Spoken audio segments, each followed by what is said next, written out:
un célèbre herboriste à Chang'an durant la dynastie Tang.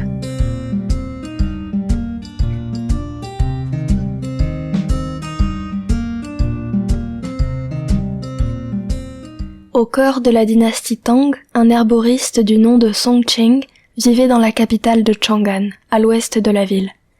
À cette époque, un vieil adage disait « L'herboriste Song Qing est une personne de grande vertu ». En tant qu'humble herboriste, pourquoi était-il tenu en si haute estime? C'est parce que Song Qing, contrairement aux autres marchands, exerçait son métier de manière totalement indépendante et unique. En tout premier lieu, et en tant que commerçant, il traitait particulièrement bien les cueilleurs d'herbes. Lorsque ceux-ci revenaient des montagnes éloignées et des vallées profondes, ils apportaient tout d'abord les herbes à Song Qing. Ainsi, celui-ci pouvait sélectionner les herbes de la plus haute qualité. Song Qing les payait au prix fort, bien plus que le tarif habituel proposé par les autres herboristes. Ainsi, par rapport aux autres commerçants, Song Qing bénéficiait naturellement de la plus haute qualité et de la plus grande efficacité pour ses précieuses herbes médicinales. Les médecins de Chang'an utilisaient les herbes de Song Qing, qu'ils complétaient avec leurs propres prescriptions. Elles se vendaient toutes très bien, et tout le monde ne tarissait pas d'éloges envers Song Qing.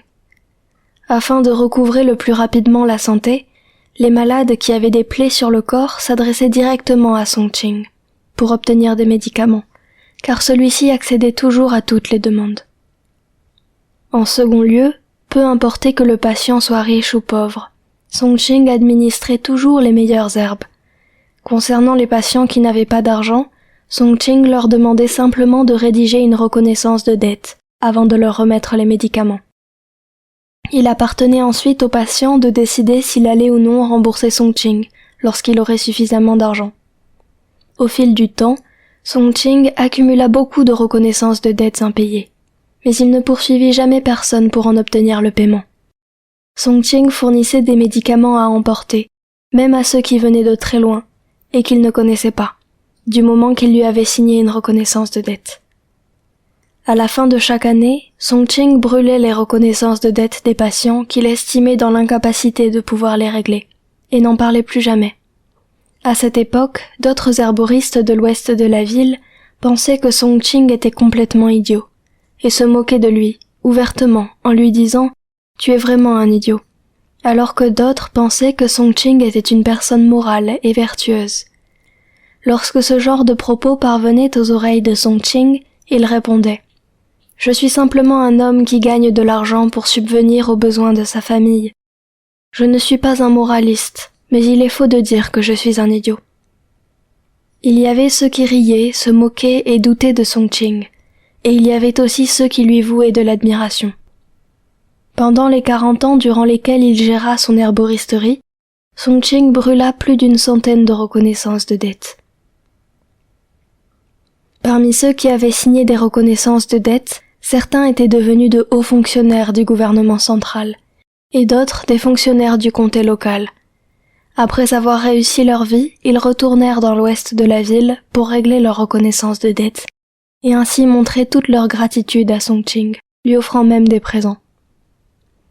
Pendant des décennies, même si plus d'une centaine de personnes n'avaient toujours pas payé Song Qing, cela ne l'empêcha pas de devenir riche. Les bonnes actions de Song Qing inspirèrent de nombreuses personnes qui comprirent que sa quête la plus fondamentale n'était finalement pas de s'enrichir, mais de sauver des vies. Cela expliquait pourquoi il préférait annuler des reconnaissances de dettes plutôt que de vendre des médicaments de mauvaise qualité à ses patients. Ainsi, ce commerçant honnête et bienveillant, qui se comportait avec une si grande noblesse, gagna naturellement la confiance des gens. Le bouche à oreille fit naturellement son œuvre, et de plus en plus de personnes fréquentèrent son herboristerie. De toute évidence, la façon dont Song Qing exerçait son métier était prévoyante, noble et juste, ce qui lui permettait de récolter des profits et des bénéfices à long terme. Ce n'était pas le cas pour certains autres commerçants, qui ne recherchaient qu'un profit immédiat, et qui, dès qu'ils ne pouvaient être payés, se fâchaient et changeaient d'attitude, au point de perdre leurs clients en les réprimandant et de s'en faire des ennemis.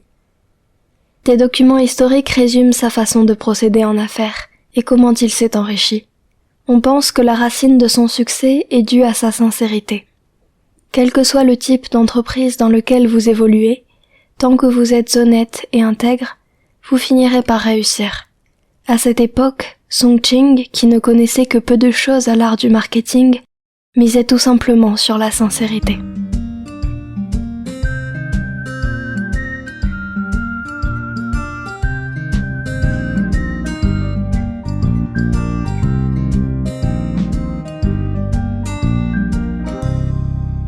Merci d'avoir écouté ce podcast. Si cela vous a plu, vous pouvez liker et vous abonner.